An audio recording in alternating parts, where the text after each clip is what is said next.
bienvenue sur la chaîne Bac pour tous avec votre prof de maths Farah. Aujourd'hui, je voudrais vous parler un petit peu sur un cours qui s'appelle les équations différentielles. Nous avons déjà expliqué la première partie de ce cours-là. Aujourd'hui, on s'intéresse seulement à l'équation de type y seconde plus ay' plus by égale à 0. Nous avons dit la dernière séance que y', ça veut dire f', c'est une équation, f, c'est une fonction. Donc ici, il est en relation avec y seconde, c'est f seconde, y', c'est f', y, c'est f de x. Donc l'objectif, c'est de chercher cette fonction-là. Ok? Donc la méthode à suivre est la suivante. Il suffit tout simplement d'opposer r au carré plus a r plus b. C'est ça l'équation. Donc a qui était ici, je le pose ici. Le b qui est là, je le pose ici. Ok? Donc essayons de chercher les solutions de cette équation-là. C'est une équation de degré 2. Donc pour chercher les solutions, on fait la méthode classique, c'est la recherche de delta.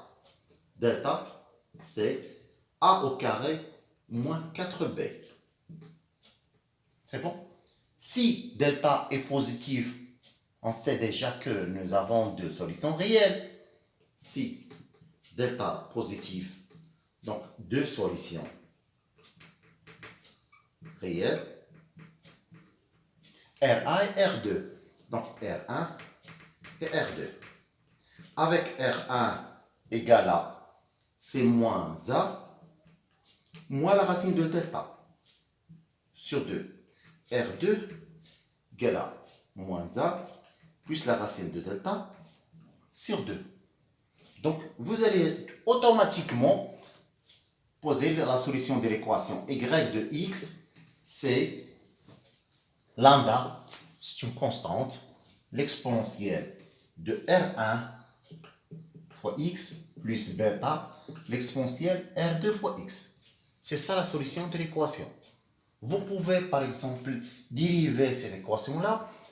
La première dérivée, vous dérivez encore une fois de la fonction et vous remplacez ces dérivés ici pour chercher est-ce que c'est juste oui ou non. C'est bon? Donc, on passe à deuxième cas. Cas 2. Si delta égale à 0.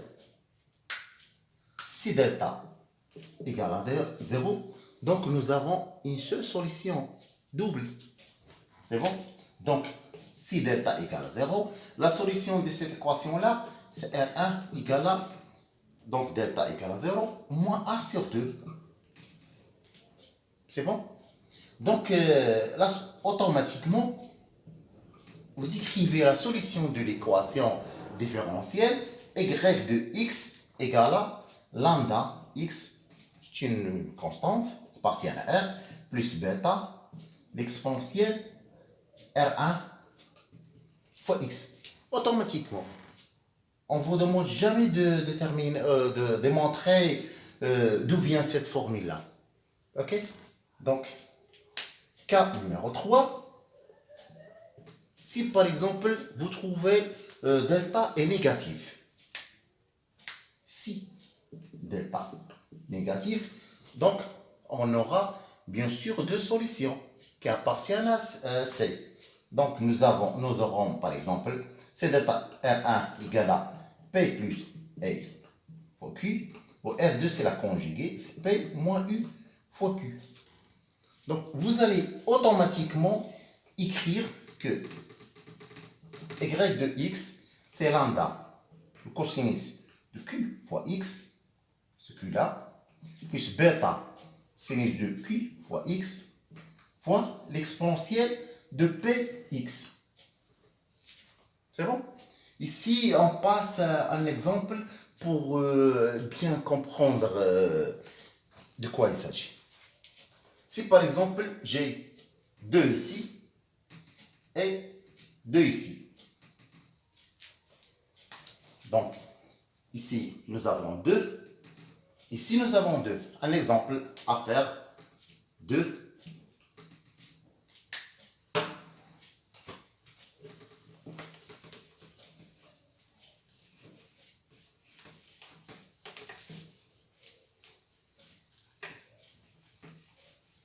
Donc, delta, dans ce cas-là, on fait delta, c'est quoi être égal?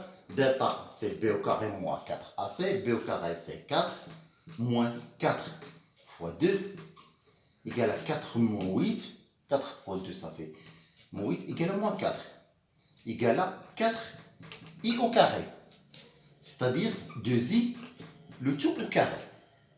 Les solutions de l'équation, c'est R1 égale à moins b moins racine de delta. Moins 2 moins la racine de delta, c'est moins 2i sur 2. R2, c'est moins 2 plus 2i sur 2. Ici, c'est moins 1 moins i. Ici, c'est moins 1 plus i. Donc, je simplifie par 2. Donc, automatiquement, les solutions de l'équation, nous avons déjà fait ça.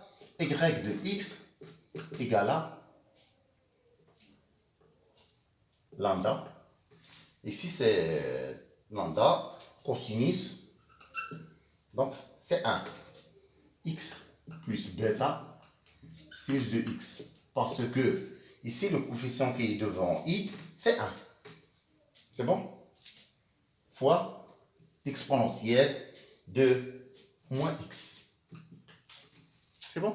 Donc, si on vous demande, par exemple, de chercher lambda et bêta tel que y de 0 égale à 1 et y' de 0 égale à 0, par exemple, et y' de 0 égale à 1, donc il suffit tout simplement de remplacer x par 0 pour trouver les lambda et bêta. Donc je remplace y de 0, lambda fois le cosinus de 0, cosinus de 0 c'est 1, c'est lambda. Sinus de 0, c'est 0, fois l'exponentielle de 0, c'est 1. Donc lambda égale à 0. C'est bon? On passe à bêta. Donc y de x égale à bêta sinus x fois l'exponentielle moins x. Pour chercher la valeur de bêta, je suis obligé de dériver y de x. Donc y de x, c'est bêta, c'est une constante. Dérivé de sinus, c'est cosinus de x, l'exponentielle moins x. Dérivé de l'exponentielle, c'est moins l'exponentielle de x, fois sinus de x, c'est moins bêta, sinus de x, l'exponentielle moins x. Donc y' de 0, à quoi est égal? Bêta, cosinus de 0, c'est 1. L'exponentielle de 0, c'est 1. C'est bêta. Sinus de 0, c'est 0. Donc, bêta égale à 1. Autant. Donc, la solution de l'équation, c'est sinus x et l'exponentielle de moins x. Donc, pour les exemples concernant les autres cas, donc vous pouvez chercher sur la description, vous trouverez un cours avec une série et la solution. Je vous remercie beaucoup pour votre attention et à la prochaine fois, n'hésitez pas à poser quelques questions ou bien des suggestions, tout ce que vous voulez. Je suis toujours à votre disposition. Merci encore une fois et au revoir.